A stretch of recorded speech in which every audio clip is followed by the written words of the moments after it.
Bismillah, elhamdülillah, ve salatu ve selamu ala Resulillahi ve ala alihi ve sahbihi ve men vale. Ba'd. Hakkur raculi alel mer'ati. Bismillah, elhamdülillah, ve salatu ve selamu ala Resulillah. Kişinin qadın üzərində olan haqları. Kişinin qadın üzərində böyük haqqı vardır. Bu haqqı Peyğəmbər sallallahu aleyhi ve sellem bu sözləriyle dəyərləndirmişdir. Kişinin qadın üzərində olan haqqı elə böyükdür ki, kişinin bədənində olan irinli yaranı yalayarsa, yenə də onun haqqını ödəyə bilməz. Hədis səhihdir. Səhih Əl-Cami Əs-Səğir, Əhməd. Yenidən bu hədisi dinləyək. Peyğəmbər sallallahu aleyhi ve sellem bu sözləri ilə dəyərləndirmişdir.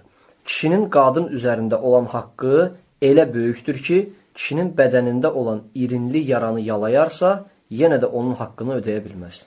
Hədis səhihdir. Səhih Əl-Cami Əs-Səğir, Əhməd. Dərrakəli və müdrik qadın, Allahın və Rəsulunun dəyərləndirdiyinə önəm verən, öz ərini layiqincə qiymətləndirən kimsədir. Qadın kişiyə itaət etməyə çalışmalıdır. Çünki ona itaət etməsi cənnətə aparan səbəblərdəndir. Peyğəmbər sallallahu aleyhi ve sellem demişdir. Əgər qadın gündəlik 5 namazını qılar, Ramazan ayını oruç tutar, ayıb yerlərini qoruyar və ərinə itaət edərsə, ona cənnətin hansı qapısından istəyirsənsə, oraya daxil ol, deyərlər. Hədis səhihdir. Səhih Əl-Cami Əs-Səğir, Əhməd. Ey müsəlman qadın!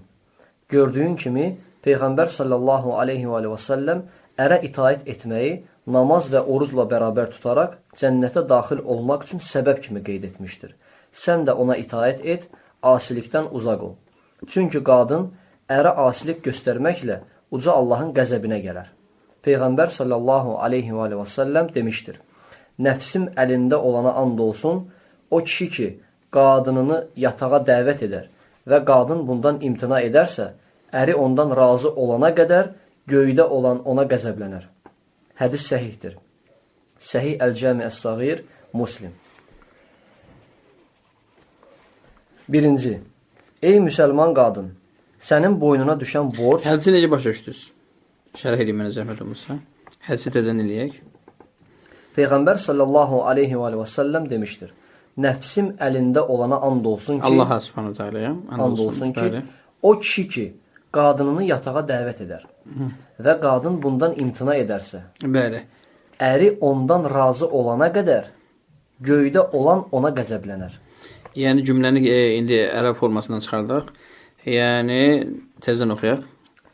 Nəfsim əlində olan Allaha and olsun ki, bəli, o kişi ki, qadınını yatağa dəvət edir. Hə. Və qadın bundan imtina edərsə... Deyən burada, imtina edərsə o zaman səmada olan ona saxitan aleyhə qəzəbli olar ta ki əri onu bizim dildə desək əff etməyincə, bağışlamadıqca, ondan razı qalmadıqca, yəni ondan keçmədikcə və yaxud da ki öz haqqından vaz keçmədikcə. Aydındır? Hədis səhihdir. Səhih Əl-Cami Əs-Səğir, Muslim. 1. Ey müsəlman qadın! Sənin boynuna düşən borc şəriətə zidd olmayan işlərdə ərinin dediklərini eşidib itaət etməkdir. Amma bu itaətdə ifrata varmaqdan da çəkinməlisən. Belə ki, Allaha asilik olan işlərdə ona itaət etməməlisən. Misal üçün, əri fasikdir. Müsəlman fasik. Deyir ki ona, heç kimə demə, soyuducuda mən şərab gizlədirəm, vodka. Pərdəni bağla və onu mənə gətir. Olmaz. Asi olacaqsın. Tövsiyə edəcəksən. Döysə, şərəfdir. Xeyr üzərindəsən. Ancaq asi olacaqsan bu məsələdə. Vodkanı gətirməyəcəksən ona, verməyəcəksən.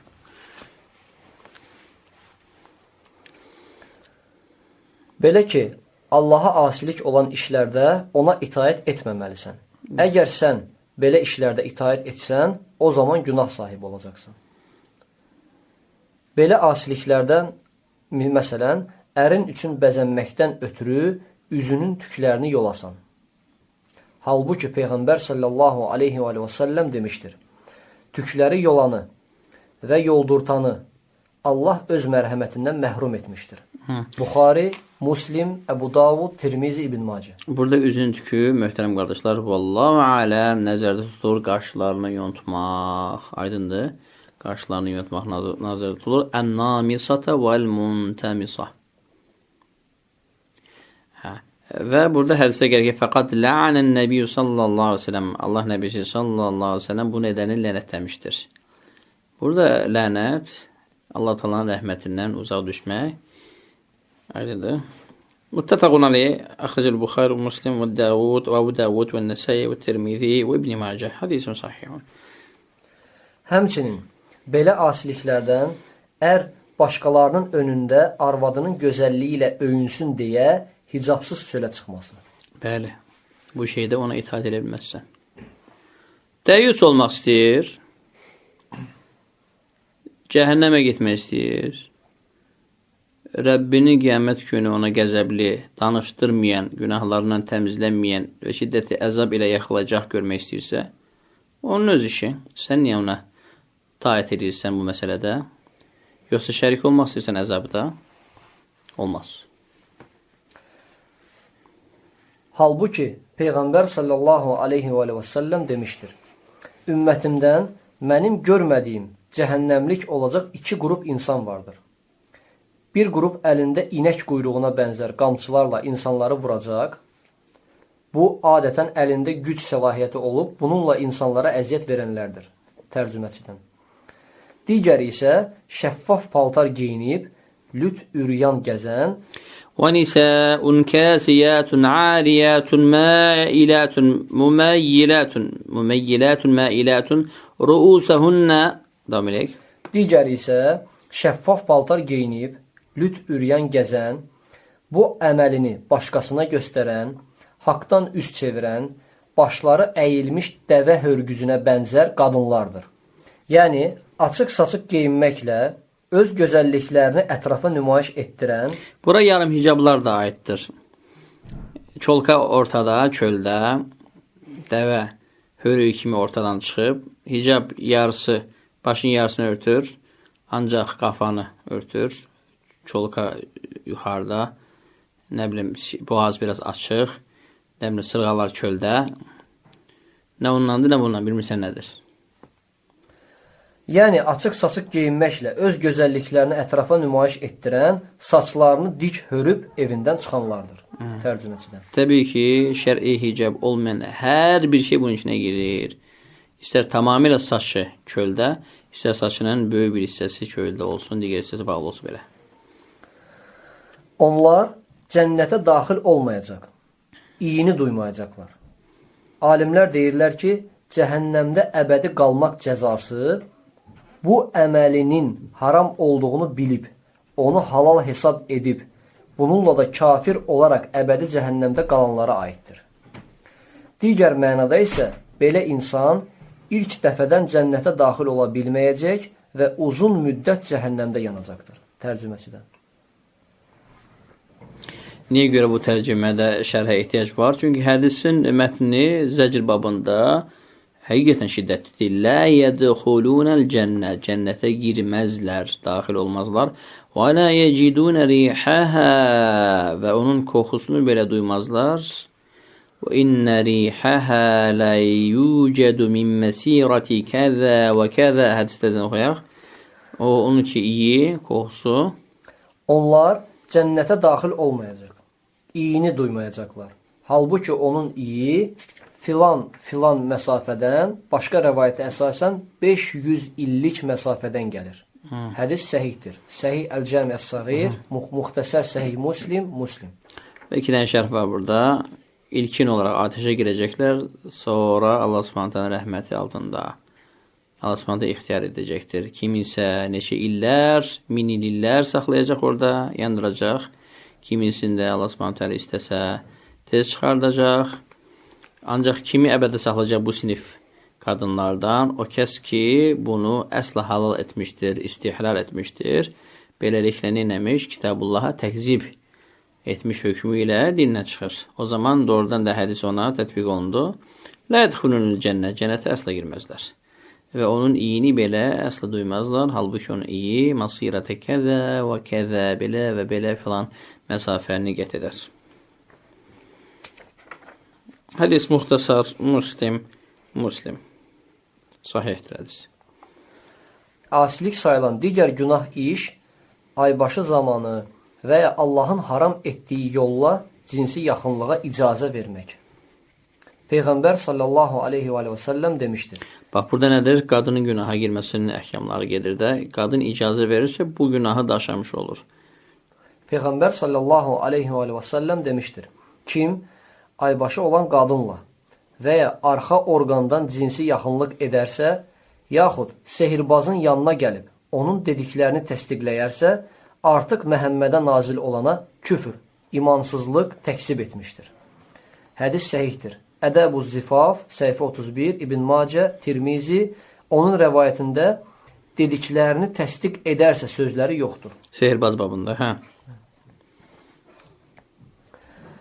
Digər asilik, onun əmri ilə özünü yad kişilərə göstərmək, onlarla qaynayıb qarışmaq və görüşməkdir. Uca Allah buyurur, onlardan, Peyğəmbərin zövcələrindən bir şey soruşduqda pərdə arxasından soruşun. Əl-Əhzab surəsi 53-cü ayə. Həmçinin Peyğəmbər sallallahu aleyhi və səlləm demişdir, qadınların yanına daxil olmayın. Orada olanlar dedilər, ey Allahın elçisi, bəs qayın dedikdə ərin yaxınları, qardaşı oğlu, əmisi oğlu və başqaları nəzərdə tutulur. Orada olanlar dedilər, ey Allahın elçisi, bəs qayın, Peyğəmbər sallallahu aleyhi və səlləm dedi, bu lap ölüm kimidir. Buxari, Muslim, Tirmizi. Allahın şəriətinə müxalif olan bütün günahları bunlarla müqayisə et və ərinə itaətinlə qürurlanıb, Allaha asilik olan işlərdə ərinə itaət göstərmə. İtaət yaxşı işlərdə olur. Xaliqə asilik sayılan işdə məxluqa itaət olunmaz. İkinci, qadın kişinin namusunu, şərəfini, malını, övladlarını və evinin digər işlərini qoruyub saxlamalıdır. Uca Allah buyurur, əməli salih qadınlar ərlərinə itaət edib, Allahın himayəsi sayəsində gizli şeyləri, ərlərinin sirlərini, mal dövlətini, namus və şərəfini qoruyub saxlayırlar. Ən-Nisə surəsi 34-cü ayə. Və bəzi boş boğazlardan soruşanda məhlədə qadınlar az, ərinin pulu çoxdur, çoxdur, nə qədərdir, filan qədər. Az hara qoyur, balışın altına. Haramdır bunlar hamısı. Olmaz onlar açmaq. Qadın olmasın, kim olsun, olmaz bunlar açmaq. Bu hələm nədir? Malı. Malının sirrini açır.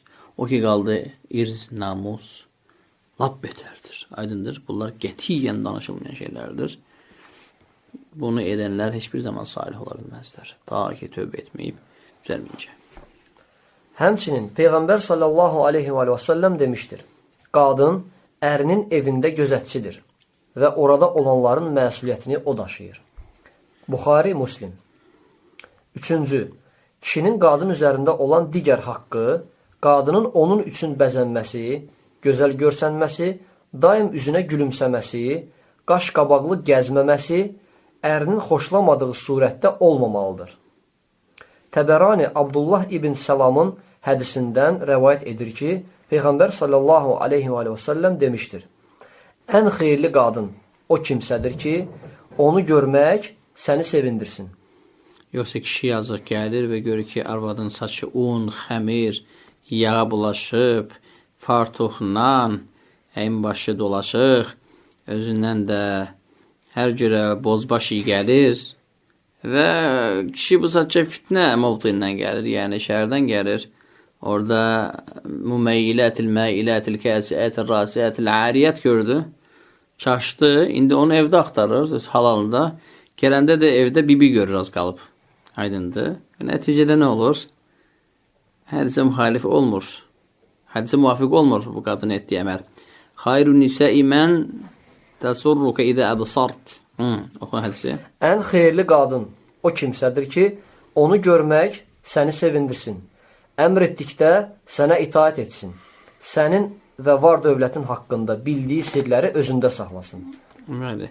Nəticə, qadın etibarını ərində qazanmadığına görə ərin məcburdur var dövlətini ondan gizlətsin evin içində. Sonra yazıq, qəfil başını qoyanda o bursu yazıq illərlə kasıb qalır, halbuki varlı bir kişi də olub. Və xəbərlər yoxdur ki, kişi qəşəng onlara miras buraxıb və miras evin içindədir və çox yaxındadır, ağıllarının belə ucuna gəlməyən bir yerdə. Bax, göz fəsadını, qadın dilini qorusaydı, onun malını qorusaydı, onun irizini qorusaydı, qadın haqlarını yerinə yetirsəydi, kişi ondan gizlətməzdi, hətta yuxuda belə əcəl gəlsəydi. Deyərdi arvad, bax, görsən bu yerdə, bax, burada misal üçün filan qədər pul var, burada filan qədər gümüş var, burada filan qədər qızıl var. Bax, bu torpaqlar mənim də bir xəbərin olsun, arvad. Aydındır, kupça kağızlarda filan yerdədir, misal üçün silmədədir. Arvad, bax, bu evi də mən alıb qoymuşam, inşallah bir şey olsa bu ev bir-iki mənimdir, bu kupça kağızı da filan yerdədir, gelib götürərsiniz. Aydındır. Ancaq qadın neynir? Qadın ərinin sərvətinin biraz çox olmasını biləndə neyini başlayır yükləməyə? Karolina şubası 3000 manatlıq, Maybelline axırıncı moderni, Pierre Cardin'dən 40 mindən aşağı olmamaq şərti ilə. Kişi də bunu belə görəndə, Dünya Həris, Dünya Maliyeva, məcbur bütün sərvətini gizlətməyə, sanki heç onda yoxmuş kimi. Və bu həyat artıq zövciyyə həyatı deyil. Etibarlı, salih möminlərin həyatı belə olmuş. Hədis səhihdir. Səhih Əl-Cəm Əs-Səğir. Evində, ərinin yanında özünə fikir verməyib, bu işdə səhlənkarlıq edən, evdən çıxarkən isə bəzənib düzənən qadının halı çox təəccüblüdür. Belə halda doğru bir məsəl yerinə düşür. Məsəldə deyilir, evdə əlincə, küçədə isə ceyran kimidir. Qadın öz nəfsinə və ərinə bəslədiyi münasibətə görə Allahdan qorxmalıdır. Qadının bəzənməsi və gözəlliyini nümayiş etdirməsi üçün ən layiqli insan onun əridir. Zinətini və gözəlliyini görmək qadağan olan kimsələrə, naməhrəmlərə bunu göstərməsi qəti qadağandır. Bu həqiqətən də haram buyurulmuş açıq saçıqlıqdır. 4. Kişinin qadın üzərində digər haqqı isə evdə oturmaq və kişinin icazəsi olmadan evdən çıxmamaqdır. Hətta məscidə getmək üçün icazə almalıdır. Uca Allah buyurur, evlərinizdə qərar tutun. Əl-Əhzab surəsi 33-cü ayə. 5. Kişinin digər haqqı odur ki, qadın onun icazəsi olmadan evə heç kəsi buraxmamalıdır. Belə ki, Peyğəmbər sallallahu aleyhi və səlləm demişdir, sizin qadınlar üzərində haqqınız evinizə xoşlamadığınız kimsələri buraxmamasıdır. Hədis həsəndir. Səhih Sünən İbn Macə, Tirmizi bu hədis yuxarıda tam variantda qeyd edilmişdir. Yəni, misal üçün, ən xəfif misal getirək. Gəlir kişi, görür ki, evdə başqa bir kişi var. Elə belə, oturub çay içir. Qız, bu kimdir? Əmim oğlu. Əmim oğlu naməhrəmdir sənə. Qətiyyən gələ bilməz o. Uşaqlıqda siz bir əminin övladlarısınız, əmləriniz, doğma qardaşlar da bir-birinə bu məsələ evlilikdə keçmir. Həddi buluqdan sonra keçmir. Uşaqda bir yerdə böyümüşük, nə bilim bir tavan altında yaşamışıq, nə bilim atalarımız doğma qardaşlardır, bu da mənim əmim oğludur, gəlib məni ziyarət etmək toydan sonra, sən yoxsan, çağırdım təbii ki içəri, ona çay verdim, xörək verdim, olmaz. Olmaz. Bu hələm ən xəfif dərəcəsidir. Bu artıq qadın asi olmuşdur. Artıq şibhi xiyanət eləmişdir. Şibhi xiyanət eləmişdir. Xəyanət qapısını artıq yavaş-yavaş açmışdır. Aydındır. O ki qaldı nədir? Allah eləməsin, başqa halda onu tapsa necə? 6. Kişinin başqa bir haqqı odur ki, qadın onun malını qorumalı, onun icazəsi olmadan xərcləməməlidir. Peyğəmbər sallallahu aleyhi və səlləm demişdir. Heç bir qadın ərinin icazəsi olmadan onun evindən bir şey götürüb xərcləməsin. Orada olanlar dedilər, hətta kiməsə yemək sədəqə etmək də olmaz. Peyğəmbər sallallahu aleyhi və səlləm dedi, bu bizim ən gözəl mal dövlətimizdir. Hədis həsəndir. Səhih Sünən İbn Macə, Tirmizi, Əbu Davud İbn Macə. Yəni mal ərindir evdə. Çünki bizdə İslamda işləyən, çalışan, daşıyan, gətirən ərdir. Oturan qadındır. İndi bu səxavətli olub da.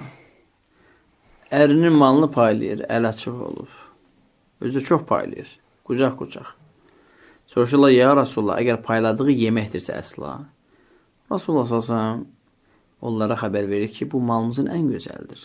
Çünki ən xeyirli insandan mal nədir? O şey ki, o qidalanır, əslində ondan faydalanır, ondan onun sümü və qanı inkişaf edir. Ondan xeyirli mal yoxdur ki. Təbii ki, burada da haqqa girir demək istəyir Allah Rasulullah sallallahu onu. Haydi necə? Təsəvvürlə. Kişi yazıq, 8-dən 8-ə kimi çalışır, pul qazanır, evə 3 kilo ət alıb ki, heç olmasa bir həftə yesinlər. Bu cömər çıxıb, bir nəfər gəldi, qonşu, bəlkə belə götürdü, hamısını onu verdi. Yəni bu, bizdə 3 kilo ət böyük puldur. Aydındır. Ona görə düşünməsin bəziləri ki, yəni ərinin izni olmadan yeməkləri xalcəliklə paylamaq, bu ona girmir. Xeyr, bu malımızın ən xeyirlisidir. Hətta qadın öz malından belə xərcləyərkən ərindən icazə almalıdır. Və bu da kişinin haqlarındandır. Peyğəmbər sallallahu aleyhi və səlləm demişdir. Qadın ərinin icazəsi olmadan öz malından nəyisə xərcləməməlidir. Bu hədisi Şeyx Albani rahiməhullah Silsilətus Səhiyyə əsərində nömrə 775-də qeyd etmiş və demişdir. Hədisi təmmam Əl-Fəvaid kitabında 2-ci mücəlləd 182 nömrə 10-da Ənbəsə İbn Səidin sənədi ilə Bənu Umeyyənin köləsi Həmmaddan, o da Validin köləsi Cənahdan, o da Vasilədən Peyğəmbərin sallallahu aleyhi və səlləmin belə dediyini rəvayət etmişdir. Sonra isə demişdir, bu sənəd zəifdir. Lakin hədisin sabit olduğuna dəlalət edən digər şahid hədislər mövcuddur. 7-ci. Kişinin digər haqqı odur ki, o, mövcud ola-ola qadın ondan icazəsiz nafilə orucu tuta bilməz. Burada qadınlar diqqətli olsunlar. Zahidlik edirsən, maşallah. Nafilə oruçları tutursan, dedik ki, icazə yoxdur. Ta ki, ərinə xəbər verməyincə, o da sənə, bəli, icazə verirəm, tut deməyincə, heç bir nafilə orucu tuta bilməzsən. Bəli, hətta 1-ci, 4-cü gün oruclarına icazə alacaqsan. İcazə versə mən günlər 1-ci günü sünnət orucunu tutum. Desə ki, yox, əri buna görə heç bir günaha girmir. Allah subhanətələ bu haqqı ona verib və sən artıq tutsan günaha girəcəksən. Hətta onun ixtiyarı var pozdurmağa.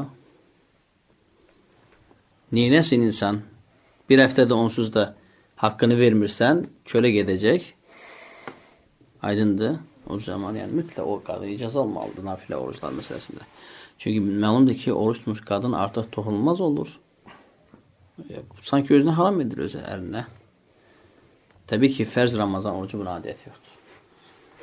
Peyğəmbər sallallahu aleyhi və səlləm demişdir. Qadının əri mövcud ola-ola qadının icazəsiz oruç tutması halal deyil. Hədis səhihdir. Səhih Əl-Cami Əs-Səğir, Buxari. Hədisə baxın. La yəhillu lil-mər'ati ən təsuma və zəvcuhə şəhidun. Şəhidun yəni mövcuddur, şəhərdədir, içərdədir, aydındır. Uləma buradan faydalar çıxardı ki, əgər zövcü, əri, şahid deyilsə, yəni şəhərdə deyilsə, musafirdirsə və bir neçə günlər şəhərdə olmayacaqsa, o zaman ehtiyac yoxdur. Ondan zəng eləyib, hər dəfə narahat edib, ondan izin almağa, nafil orucu üçün, madəm ki, əri yoxdur, aydındır. Əş-şahid, burada la yəhillu lil-mər'ati ən təsuma və zəvcuhə şahidun illə bi izni nəzər tutulur, onun əri şəhərdə mövcud olduğu müddətdə. Onun izni olmadan oruç tutmaq ona icazə verilməz. 8-ci. Kişinin qadın üzərində olan başqa bir haqqı, qadın öz malından ailəsi və evi üçün xərclədiyinə görə kişiyə minnət qoymamalıdır. Çünki minnət etmək işin savabını batil edir. Uca Allah buyurur, ey iman gətirənlər, sədəqələrinizi minnət qoymaq və əziyyət verməklə puça çıxarmayın. Əl-Bəqərə surəsi 264-cü ayə. 9-cu. Kişinin digər haqqı odur ki, qadın az ruzu ilə də razı qalsın, olduğu ilə qənaətlənsin və gücü çatmayan xərcləri onun boynuna qoymasın. Aydındır. Uca Allah buyurur, varlı, karlı olan öz varına görə xərcləsin. İmkanı az olan isə Allahın ona verdiyindən versin. Allah heç kəsi özünün ona verdiyindən artıq xərcləməyə məcbur etməz. Allah hər bir çətinlikdən sonra asanlıq, yoxsulluqdan sonra dövlət əta edər. Ət-Təlaq surəsi 7-ci ayə. Bu ayəti çox qardaşlarımız unuturlar və varlı qardaşların təbii, normal, ürflərində öyrəşdiyi həyat tərzinə mən edirlər. Qardaş, niyə 3 mərtəbəli ev tikmirsən? Qardaş, sənin maşının niyə Lexusdur? Qardaş, sənin otaqların niyə 11 dənədir? Və yaxud da ki, qardaş, Allah icazə verir. Aydındır. Allah icazə verir. İsraf eləmir. Adam çox nəsillidir, əlhamdülillah. Adamın 10 dənə nəvəsi var. Hamısını bu tavan altına yığmaq istəyir. Qoy tiksin 3 mərtəbəli evi. Aydındır. Qardaş, məkruhdur, bəyənilmir, zat, xeyr. Bunlar başqa vaxt ola bilərdi haqq. Əgər insan qoca yaşında tək, tənha, sonsuz, özü də nəvələr də yoxdur, övladlar da yoxdur və tikə-tikə gedir. 11 otaq, 3 mərtəbə, aydın necə və insanlar heç bir fayda vermir. Deyir ki, hə, bu məkruh əməldir. Olmaz bunu eləmək. Bu israfdır. Bunun hesabı var. Ancaq yox, insan maşallah, nəsilli, köklü, sülaləli. Vallahi bizdə Mədinədə elhamdülillah lüğət əlim fakültəsində oxuyanda biz hazırlıqda yəni adını çəkməyəcəm. Çox möhtərəm bir müəllim var idi. Boydan çox kiçik idi. 1 metr yarım olar olmaz. Çox kiçik boyu var idi. Yaşı da ki 60 ilə 70 arasında. Müəllimlərimiz bizə danışır ki, adını çəkməyəcəm. Çox möhtərəm müəllimdir. Onu tanıyanlar tanır. Müəllimlərimiz danışır ki, bu insan vaxtıkən çox fakir olub, çox kasıb olub. Allah Subhanahu taala ona bərəkət verib. Misal həmin o lüğət hazırlıq fakültəsində ən varlı adamdır. Böyük bir imarəsi var.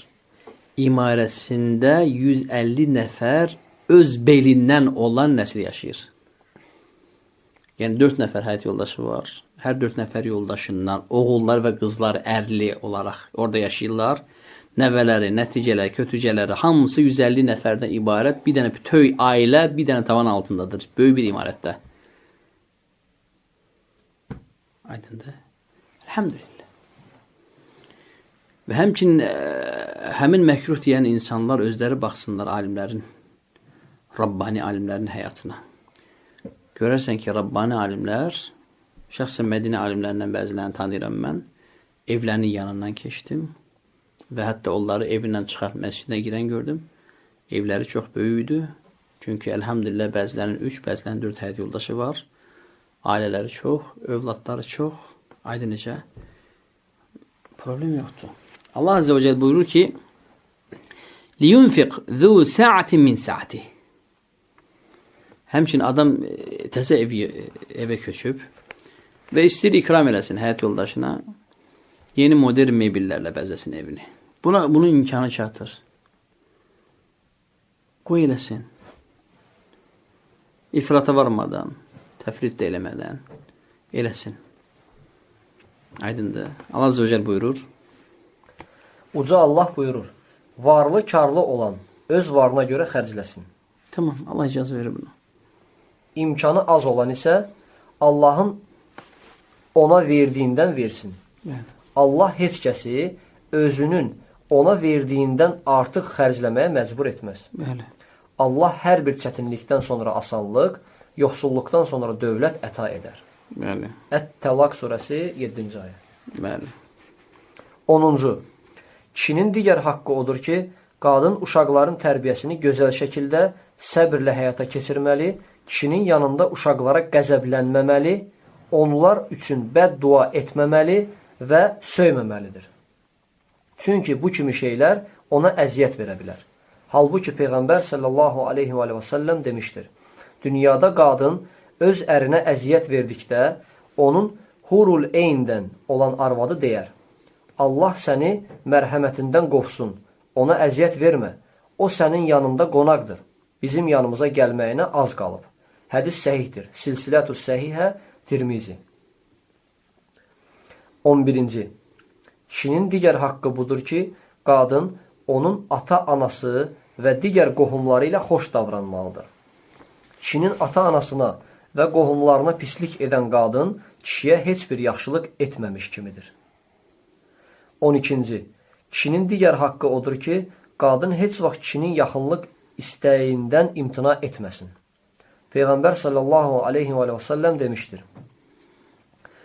Əgər kişi arvadını yatağa çağırar, qadın isə imtina edərsə, nəticədə kişi ondan qəzəblənib yatarsa, səhər açılana qədər mələklər ona lənət oxuyarlar. Buxari, Muslim, Əbu Davud. Həmçinin demişdir. Əgər kişi ehtiyacını ödəmək üçün arvadını çağırarsa, hətta təndir başında olsa belə, yenə də gəlsin. Hədis səhihdir. Səhih Əl-Cəmi Əs-Səğir, Tirmizi. Necə başa düşürsünüz təndir başında olsa gəlsin? Kim şərh elə bilər? Buyur. Yəni ki, hətta çörək pişirsə, yana bilər, ehtimalı varsa, o çörəyə qoy qırağa, ərinə itaət.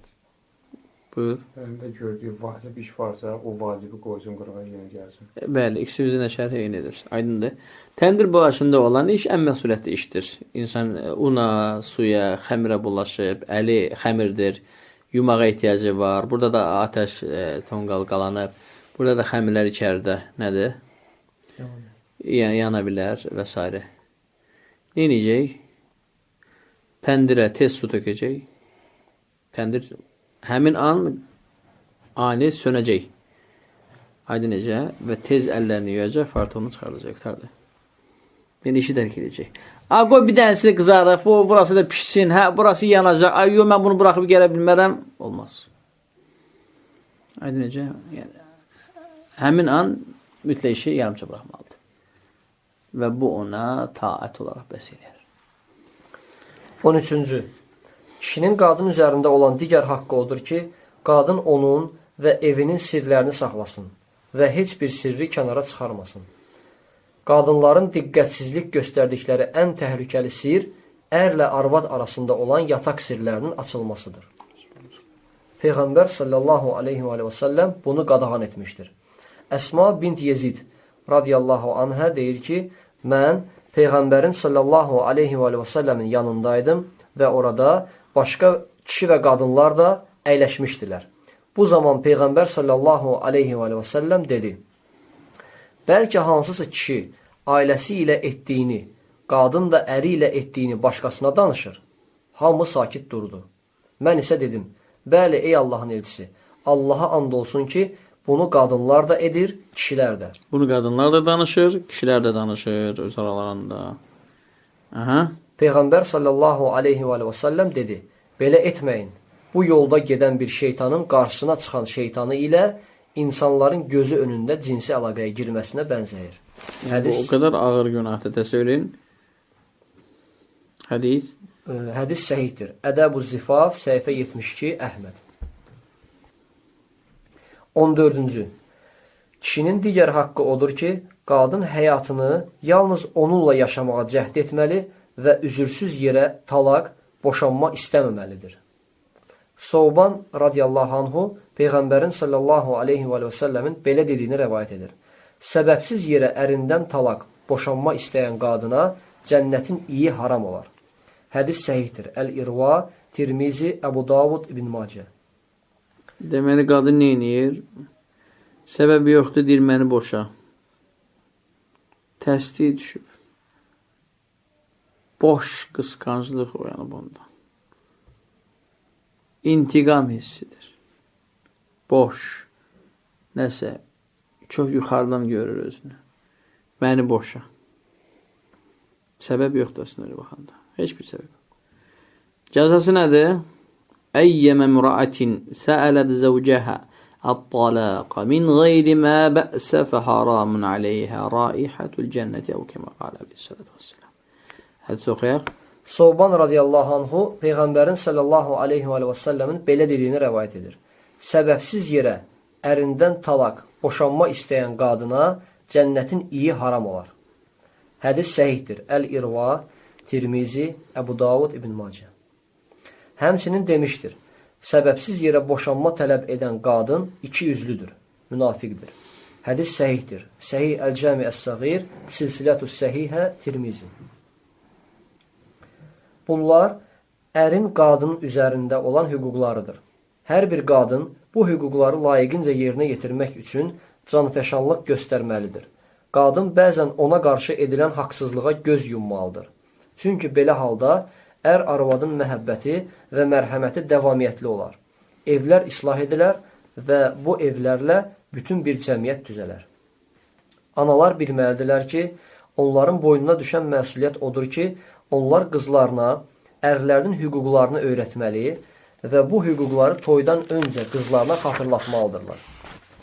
Sələf qadınlarının adəti də belə idi. Kindənin kralı Amr ibn Hicr Ummu İyas bint Avf Əş-Şeybanini nişanladı.